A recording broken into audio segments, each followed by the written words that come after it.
Republican infighting creating new opportunities for Democrats, maybe to win some key Senate seats. My next guest is James Mackler. He's the first Democrat to announce his 2018 Senate candidacy in Tennessee. An Iraq War veteran, spent 3 years as a Black Hawk helicopter pilot. And you may remember, Republican Senator Bob Corker is, of course, retiring. He has been a vocal critic of Donald Trump. And now Democrats have come close in this state before. It was back in 2006 when Harold Ford lost by 3 points to, of course, Bob Corker. I'm joined by James Mackler. Thanks for being here. Thanks so much for having me, Ari. Why would you be a better fit than Bob Corker, who is stepping aside partly because your state apparently wants more Trump? I think you have to understand a little bit about why I'm running. And I'm running for the same reason that I joined the Army after 9/11. I love my country, and I felt called to service.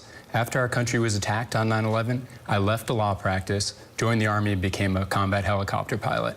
Then I was a military prosecutor going after military sexual offenders for several years. I came back to private practice and raising my family in Nashville, and I feel like our democracy is under threat again in a serious way, different but very serious, well, and I have to do more. And here's the thing. I love everything you said. I love that you're a prosecutor. I love that you're in the military. But you went to candidate school where they teach you to give that answer. I'm asking you, how do you win in Tennessee when you've got people there who say they want more Trumpism? I'm traveling the state. I'm speaking to people where they live about a proven track record of service and sacrifice. And that message resonates throughout the state of Tennessee, especially with people who are ready for a change. And I'm certainly not a career politician. Marsha Blackburn is potentially your opponent. Take a listen to her here. I know Steve Bannon well, and what he's looking for is those that are a part of the swamp, part of the establishment, and I'm not. I stand with the President of the United States. What is your knock on her if she's your opponent? It amazes me that Marsha Blackburn would say she's not part of the swamp. Marsha Blackburn is the quintessential career politician. In fact, Marsha Blackburn just took $120,000 of special interest money that allowed the streets of Tennessee to be flooded with opioids, resulting in the deaths of Tennesseans. She is the swamp.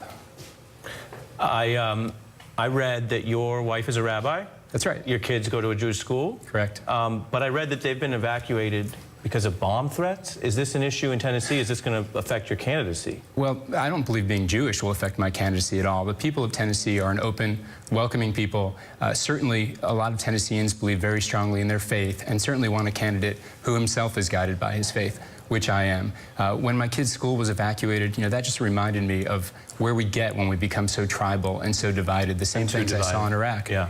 We need to be bringing people together, and frankly, politicians like Marsha Blackburn are seeking to drive us apart for their own political advantage. Well, I'll say two things. Thanks for coming on. Thank you for your service. And as for Marsha Blackburn, she's invited to come on alone or with you anytime. I'd love that. Coming up, Trump's commission to investigate voter fraud is itself now under investigation.